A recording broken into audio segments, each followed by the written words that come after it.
नमस्कार, पहाड़ प्रभात देख रहे हैं आप। आपके साथ मैं हूं खुशबू पांडे। दिल्ली में एनडीए की बैठक हुई है। पीएम मोदी को एनडीए दल का नेता चुना गया है। इसी को लेकर हिमाचल के पूर्व मुख्यमंत्री जयराम ठाकुर ने जनता टीवी से खास बातचीत की है। क्या कुछ कहा है जयराम ठाकुर ने, सुनिए। प्रदेश के पूर्व सीएम जयराम ठाकुर जी हमारे साथ बात करने के लिए मौजूद हैं। देश में तीसरी बार एनडीए की सरकार बनने जा रही है। आज एनडीए संसदीय दल की बैठक हुई और नरेंद्र मोदी को जो है संसदीय दल का नेता चुना गया। सर, किस प्रकार से देख रहे हैं कि देश में जो है एनडीए की सरकार इस बार देखने को मिलती हुई नजर आएंगे? प्रधानमंत्री एक बार फिर से जो है नरेंद्र मोदी बनेंगे। हमारे लिए तो बड़ा हर्ष का विषय है कि मोदी जी को लगातार तीसरी बार एनडीए संसदीय दल का नेता चुना गया है। स्वाभाविक रूप से प्रधानमंत्री बनने का रास्ता जो है बड़ा स्पष्ट है इसमें, और लगभग 60 वर्षों के बाद ये ऐसा अवसर आ रहा है कि किसी एक व्यक्ति को लगातार तीसरी बार प्रधानमंत्री बनने का मौका मिल रहा है, और ये मौका मिल रहा है तो नरेंद्र मोदी जी को मिल रहा है। और हम हिमाचल के लोग उनको बहुत बहुत बधाई देते हैं, शुभकामनाएं देते हैं। और जैसा प्रधानमंत्री जी ने कहा कि अब का ये दौर बड़े फैसलों का होगा, मजबूत फैसलों का होगा, और देश की ज़रूरत है उस सारी चीज़ को लेकर के। और मैं इस जीत पर मोदी जी को जहां बधाई देता हूं, वहां शुभकामनाएं देता हूं। सर, गठबंधन के साथियों को किस प्रकार से साथ लेकर जो है आगे बढ़ा जाएगा? खासतौर पर हम नीतीश कुमार की बात करें, टीडीपी की बात करें, हालांकि समर्थन पत्र वो देते हुए जो है जरूर नजर आए। देखिए, एक बात आप मान करके चलिए, आप देखा आज अपने कि नीतीश जी ने और चंद्रबाबू नायडू जी ने प्रधानमंत्री जी के सारे समर्थन में जो अपनी बात कही है, दोनों ने कहा है कि हमारा विश्वास मजबूत है, मजबूती के साथ हम सरकार के साथ खड़े हैं, मोदी जी के साथ खड़े हैं, मिलकर के काम करेंगे और एकजुट होकर के काम करेंगे, और देश और प्रदेश के लिए जो बेहतर हो सकता है वो करने की कोशिश करेंगे। और जो बाकी चीज़ों को लेकर के जो अफवाहें चलाई जा रही थी, उठाई जा रही थी, उनको जो है वो जवाब दिया गया है, और वो कभी जिंदगी में सफल नहीं हो सकते हैं। इस बात को लेकर के दोनों नेताओं ने बड़े स्पष्ट शब्दों में बात कही है। हिमाचल के संदर्भ में बात करें सर, एक बार फिर से जो मिशन रिपीट है वो देखने को मिलता हुआ नजर आया। 4 की 4 सीटें जो हैं जो भारतीय जनता पार्टी वो जीतती हुई जो है नजर आई है। किस प्रकार से इस पूरे परफॉर्मेंस को सर आप देख रहे हैं और कितना मजबूती जो है मिलती हुई नजर आई? देखिए, वहाँ हिमाचल प्रदेश में बहुत शानदार प्रदर्शन किया है पार्टी ने इस बार, और 4 सीटों पर जीत हासिल की है। और 4 सीटों पर जीत का मतलब हमारा 68 में से 61 सीटों पर बढ़ता ही है। और लोकसभा के लिए तो हमने 1 सीट कांग्रेस से छीनी है, और कांग्रेस का छोटा सा कार्यकाल, 16 महीने का कार्यकाल, जिसमें उनकी लोकप्रियता ही चले गई इस तरह से। तो मैं समझता हूं कि भारतीय जनता पार्टी को और मोदी जी को बहुत बड़ा समर्थन हिमाचल की जनता ने दिया है। सर, हालांकि विधानसभा उपचुनाव के नतीजों को देखें तो 4 जो सीटें हैं वो कांग्रेस जो है जीतती हुई जो है नजर आई है। जिस प्रकार से सरकार को खतरा देखने को मिलता हुआ नजर आता था, पूरी परिस्थिति को आप किस प्रकार से देख रहे हैं? सरकार को आप किस तरीके से देख रहे हैं? देखिए, सरकार फिलहाल टेक्निकल ग्राउंड पर बची हुई है, लेकिन यह भी उनको मानना पड़ेगा कि 6 सीटें जो अभी उपचुनाव के लिए थी, उसमें से 4 में से 2 सीटें भारतीय जनता पार्टी ने जीती हैं। यानी कि 6 के 6 विधायक ये कांग्रेस पार्टी के थे। 6 में से 2 सीटें हमने वो छीनी हैं, और 1 लोकसभा की सीट छीनी है। कांग्रेस को तो नुकसान ही है, भले सरकार अभी उनकी टिकी हुई है, लेकिन आने वाले समय में जब 3 निर्दलीय विधायकों के जब इस्तीफे मंजूर होने के बाद चुनाव होंगे तो उससे भी मालूम पड़ेगा। और 6 सीपीएस के मामले कोर्ट में लंबित हैं, निर्णय उसमें रिजर्व किया हुआ है अभी तक कोर्ट ने। तो मुझे लगता है कि वो फैसला भी आता तो सरकार फिर संकट में होगी। सर, एक घटनाक्रम देखने को मिलता हुआ नजर आया चंडीगढ़ एयरपोर्ट पे, बीजेपी की टिकट पर जीती हैं कंगना रनावत। जिस प्रकार से सर सुरक्षा में कहें कि चूक, या फिर कहें कि जिस प्रकार से घटनाक्रम पूरा देखने को मिलता हुआ नजर आया, क्या कहेंगे? देखिए, उस बार बात को लेकर हमने बड़ा स्पष्ट कर दिया कि जो हुआ है बहुत गलत हुआ है, अनफॉर्चुनेट है, नहीं होना चाहिए था। और सुरक्षाकर्मी इस प्रकार से जो सुरक्षा के लिए तैनात किए हैं वो इस प्रकार का व्यवहार करें, इस तरह से जो है वो चुने हुए प्रतिनिधि पर हमला करें, ये दुर्भाग्यपूर्ण है। और कानून के मुताबिक उनके खिलाफ कार्रवाई चल रही है, और मुझे लगता है कि निश्चित रूप से जो कानून है वो अपना रास्ता लेगा। बहुत बहुत शुक्रिया सर। जयराम ठाकुर जी थे, जनता टीवी से तमाम मसलों को लेकर खास बातचीत कर रहे थे। कैमरामैन चंचल गुप्ता के साथ स्पर्श शर्मा, जनता टीवी, दिल्ली। एनडीए ने नरेंद्र मोदी को संसदीय दल का नेता चुन लिया है। इसको लेकर नई दिल्ली में गठबंधन दलों की संयुक्त बैठक में प्रस्ताव पारित किया गया है। इसी बीच एआईसीसी प्रवक्ता और हिमाचल कांग्रेस के पूर्व अध्यक्ष कुलदीप सिंह राठौर ने एक बड़ा बयान दिया है। कुलदीप सिंह राठौर ने कहा है कि एनडीए भले ही सरकार बनाने जा रही है, लेकिन इसकी शुरुआत परस्पर विरोधाभास और आंतरिक गतिरोध से हुई है।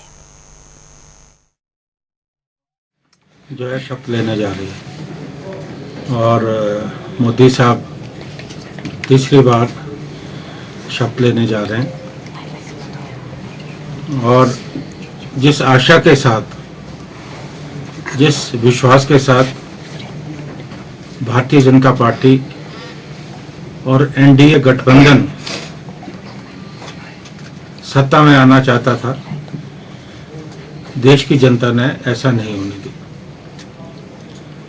400 पार का नारा धराशायी हुआ।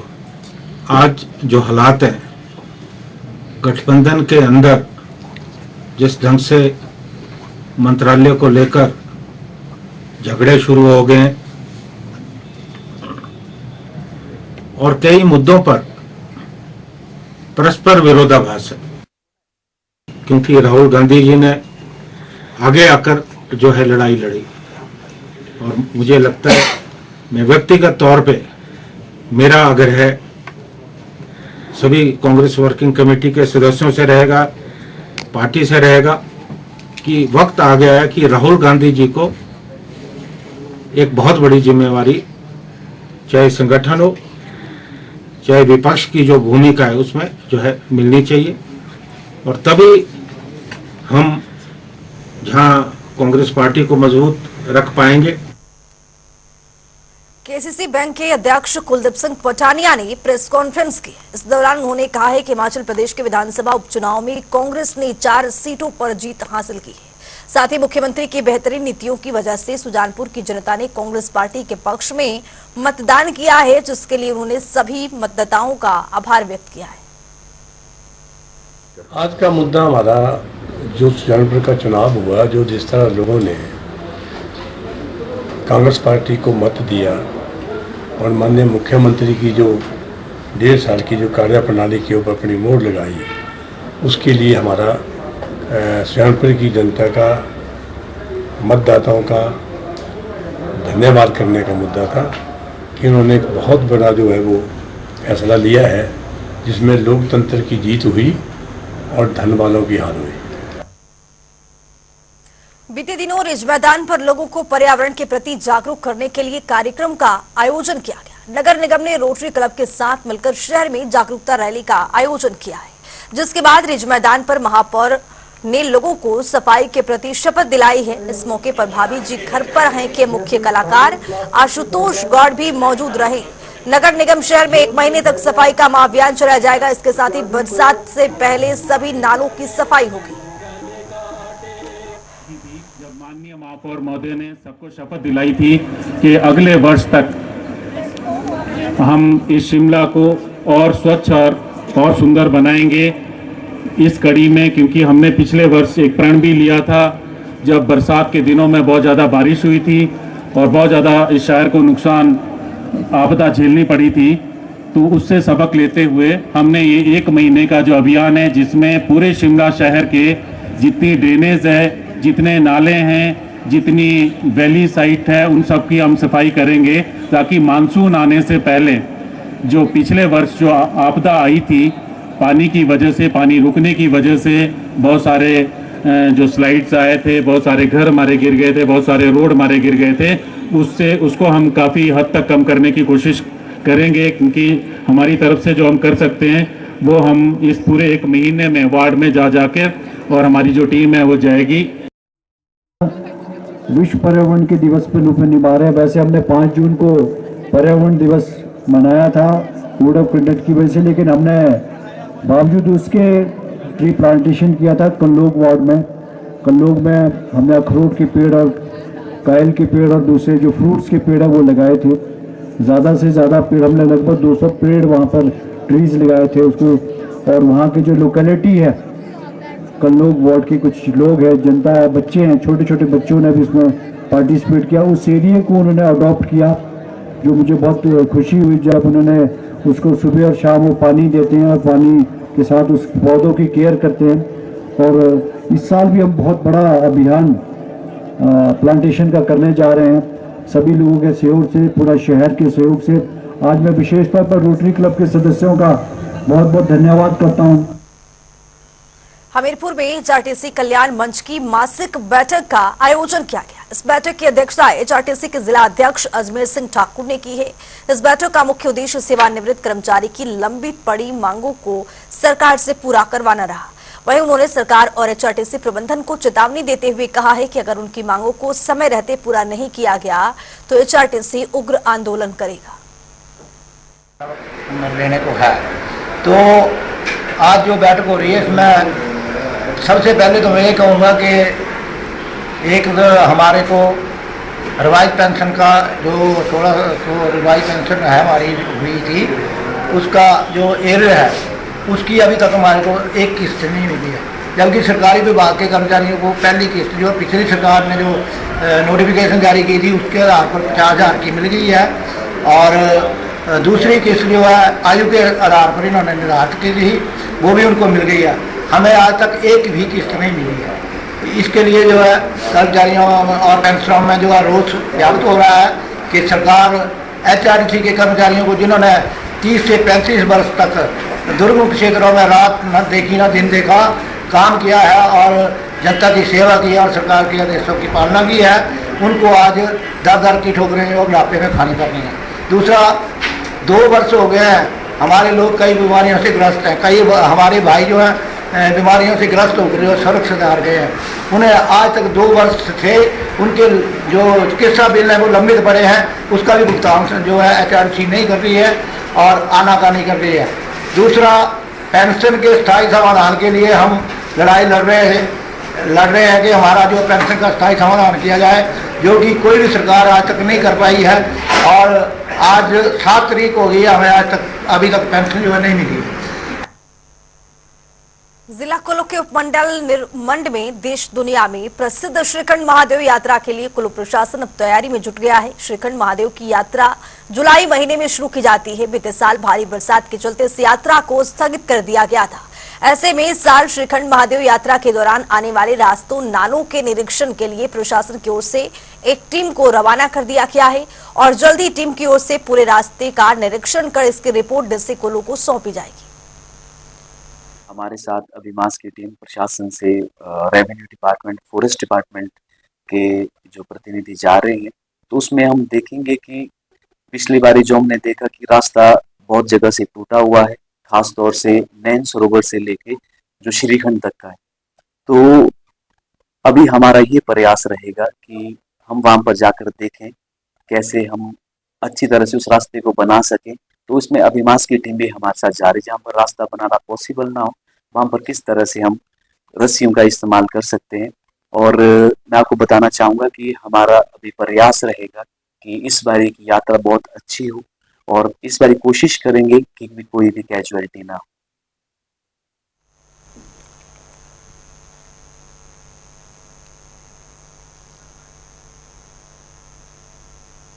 बीजेपी के विजेता कंगना रनावत से चंडीगढ़ एयरपोर्ट पर बदसलूकी का मामला अब गर्मा गया है। इसको लेकर मंडी के लोगों में खासा रोष दिखा जा रहा है।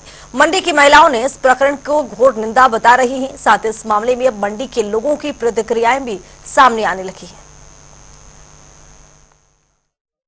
ये जो कंगना के साथ हुआ ये सरासर गलत है और जो हुआ वो जो लड़की थी वो ऑन स्पॉट ड्यूटी पर थी तो वो थप्पड़ नहीं मार सकते थे, ये गलत है। और जो है पंजाब वाले जो है उसका समर्थन दे रहे हैं, तो इसलिए इसके ऊपर कार्रवाई होनी चाहिए। जो चंडीगढ़ में इंसिडेंट हुआ वो एक महिला के साथ हुआ, तो वो बहुत ही गलत हुआ कि उस लड़की को इस तरीके से नहीं ट्रीट करना चाहिए था। माना कि उसकी जो जैसा कि उसने स्टेटमेंट दिया कि किसान आंदोलन के टाइम पे कि कंगना जी ने कुछ अवैध भाषा का उपयोग किया होगा, तो वो चलो माना कि कहीं ना कहीं तक उसको आहत हुआ वो चीज़, पर उसमें उसकी तरफ से ये रिएक्शन हमें अच्छा नहीं लगा तो एज अ महिला होने के नाते हम इसका निंदा करते हैं कि इस तरीके से नहीं होना चाहिए था। कंगना जी के साथ ये बहुत ही बुरा हुआ है। हमारे मंडी से सांसद जो चुनी गई हैं और हमारे मंडी की बेटी है, वो भी एक महिला थी और जिसने थप्पड़ मारा वो भी महिला थी। ये उनके साथ बिल्कुल गलत हुआ है, ऐसा होना नहीं चाहिए था। और जो पंजाब में जो उनका समर्थन किया जा रहा है ये गलत बात है, क्योंकि जब इतने लोगों ने उनको चुना तो उनमें एक क्वालिटी थी। किन्नौर के गांव में मध्य नाले का जलस्तर बहुत अधिक बढ़ गया है। ऐसे में नाले के समय पैदल मार्ग कटने के कारण ग्रामीण खतरनाक पहाड़ों को पार कर अपने गंतव्य तक पहुंच रहे हैं। ऐसे में प्रशासन ने लोगों को खतरनाक पहाड़ों को पार करते हुए एहतियात बरतकर सफर का आग्रह किया है, ताकि पहाड़ों में फिसलने से किसी के जान की हानि न हो।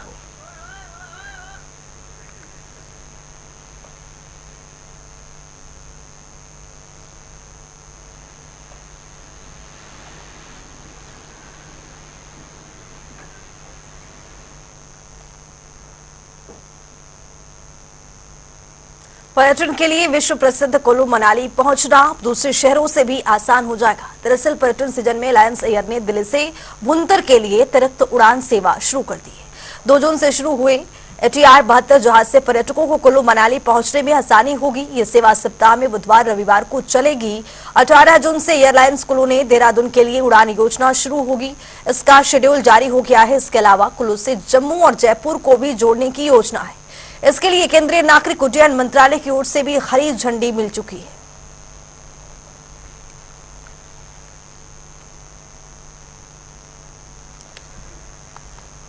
तो उड्डयन मंत्रालय की ओर से हरी झंडी मिल गई है उड़ान को लेकर। आपको बता दें कि देहरादून के लिए 18 जून से ये सुविधा उपलब्ध होगी। सरकार की ओर से इसकी मान्यता मिल गई है। कुल्लू से दिल्ली का 9,473 उड़ानें यहां पर देखी जाएंगी। तो वहीं आपको बता दें कि देहरादून के लिए 18 जून से ये सुविधा सरकार की ओर से उपलब्ध करवाई गई है, ताकि यात्रियों को खासा इसका सुविधा मिल सके। और इसका किराया भी ज्यादा नहीं है। उड्डयन मंत्रालय की ओर से कम किराए में सुविधा को उपलब्ध कराया गया है। तो कुल्लू मनाली के लिए हवाई सेवा की शुरुआत, और आपको बता दें कि यहां पर यात्रियों की सुविधा होगी। उड्डयन मंत्रालय की ओर से इसकी बड़ी राहत दी गई है। देहरादून के लिए 18 जून से ये सुविधा उपलब्ध होगी। तो वही आपको बता दें कि 9,473 रुपए इसका किराया होगा।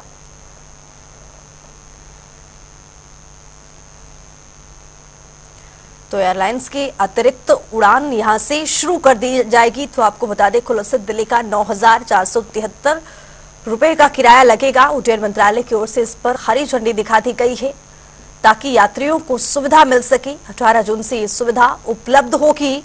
कुल्लू से दिल्ली का ये 9,473 रुपए का किराया होगा मात्र। और उड्डयन मंत्रालय लगातार इसको हरी झंडी दे दी है। 18 जून से इसकी शुरुआत होगी। सरकार की ओर से भी इसकी मंजूरी दी गई है। तो वही आपको बता दें कि यात्रियों को सुविधा के लिए सरकार नई पहल की शुरुआत करते हुए नजर आ रही है, ताकि यात्री अपने सुखद उड़ान भर सके।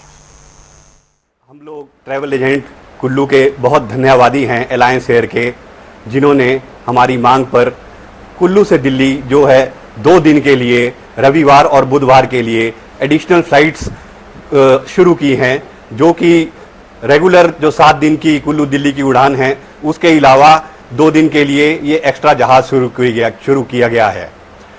इसके साथ ही हमारा सरकार से अनुरोध रहेगा और एयरलाइन से भी अनुरोध रहेगा कि जो ये 2 दिन की फ्लाइट है, यदि इसको थोड़ा इसकी अवधि और बढ़ा दी जाए और कुछ और दिनों के लिए ये एडिशनल फ्लाइट, खासकर जब यहाँ पर्यटन सीजन ये समर्स के दौरान बहुत ज़्यादा रहता है, जैसा कि अभी भी जो है वो कुल्लू दिल्ली की फ़्लाइट की टिकट्स जो हैं वो 3 जुलाई तक सिर्फ 13 जुलाई और 25 जुलाई के लिए 13 जून और 25 जून के लिए ही अवेलेबल हैं, और बाकी दिनों में लगभग 20,000 से लेके 26,000 तक जो इनका मैक्सिमम फेयर है, उस किराए पर भी जो है वो सीटें अवेलेबल नहीं हैं।